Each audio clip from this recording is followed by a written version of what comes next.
Warum geht ihr nicht gegen Pädophile, Kindesmissbrauch, Tierquälerei und so weiter auf die Straße?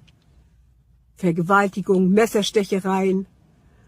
Warum geht ihr nicht da gegen den Islamismus? Warum geht ihr da nicht auf die Straße? Könnt ihr da mal bitte was nachher in den Kommentaren schreiben, warum ihr das nicht macht? Ja, aber gegen die AfD. Ihr vergleicht die AfD mit Nazis. Habt ihr schon mal darüber nachgedacht oder es vielleicht mal gegoogelt, was Nazis heißt?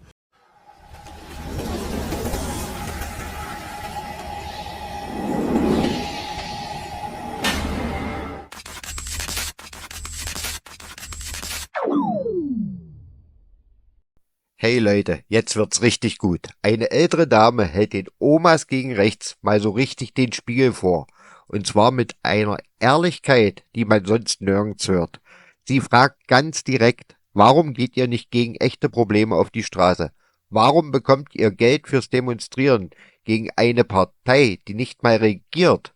Und vor allem, habt ihr euch überhaupt mal informiert, bevor ihr Nazis schreit?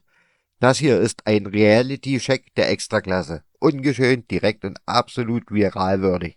Also schaut euch das an. Lasst ein Like da, abonniert den Kanal und vor allem schreibt in die Kommentare, was ihr dazu denkt. Auf geht's! Worte an die Omas gegen rechts. Sagt mal, seid ihr nicht ganz gar gebacken oder was? Aber ja, ihr kriegt ja Geld, denn wenn ihr auf die Straße geht, wenn ihr demonstrieren geht, gegen rechts, gegen die AfD. Habt ihr schon mal darüber wirklich nachgedacht, was für ein Blödsinn ihr da verzapft?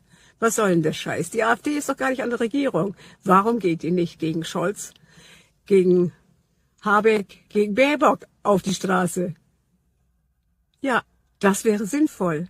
Aber nein, kaum ist irgendwo ein Attentat, da rennt ihr los, ja? Gibt ja ein bisschen Kohle, ne? Braucht ihr ja ein bisschen Rente aufbessern, ne? Warum geht ihr nicht gegen Pädophile, Kindesmissbrauch, Tierquälerei und so weiter auf die Straße? Vergewaltigung, Messerstechereien.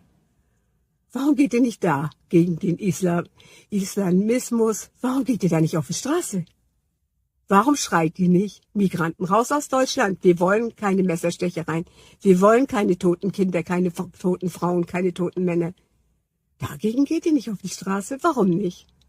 Könnt ihr da mal bitte was nachher in den Kommentaren schreiben, warum ihr das nicht macht? Ja, aber gegen die AfD.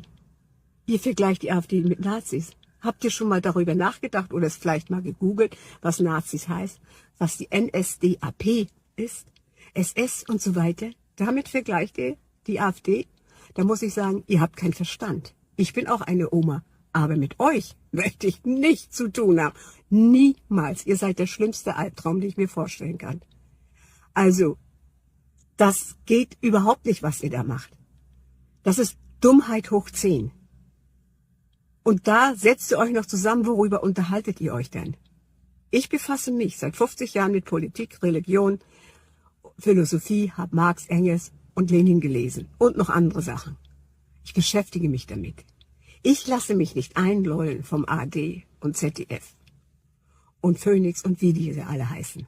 Nein, ich recherchiere selbst, ich höre mir andere Meinungen an. Ich brauche den intelligenten Bürger, den intelligenten User, dem ich gerne zuhöre und der mir dann zuhört. Denn wir, die Verstand haben, wir wollen gemeinsam was erreichen. Und was wir erreicht haben, das ist, dass der Osten blau ist. Ja, Omas. Warum schreit ihr nicht jetzt schon wieder rum? Warum rennt ihr nicht jetzt schon wieder auf die Straße und schreit gegen die AfD? Ihr werdet sie nicht klein machen. Nein, weil das die einzigste Partei ist, die einzigste Opposition, die wir brauchen. Und eines Tages wird Alice Weidel Kanzlerin. Den Merz, den habt ihr euch jetzt erkoren. Und der wird euch schön eins auf die Schnauze hauen. Ja, vielleicht geht ihr Omas dann gegen rechts auf die Straße und sammelt Flaschen. Viel Spaß dabei und fangt an zu denken. Ne? Ansonsten, ihr macht euch nur lächerlich. Wow, was für eine starke Frau. Diese Oma spricht das aus, was sich viele nicht trauen zu sagen. Und das in einem Alter, in dem andere lieber schweigen. Mutig, direkt und ohne Angst vor Konsequenzen. Während die Omas gegen rechts blind gegen eine Partei demonstrieren, die noch nicht mal in der Regierung ist, fragt sie, warum schweigt ihr zu den echten Problemen? Warum gibt es keine Demos gegen Gewalt, Messerattacken und Verbrechen? Eine berechtigte Frage. Diese Oma hat mehr Rückgrat als so mancher Politiker. Und genau deshalb geht sie gerade viral. Was sagt ihr dazu? Schreibt's in die Kommentare. Lasst ein Like da, abonniert den Kanal und aktiviert die Glocke. Bis zum nächsten Mal.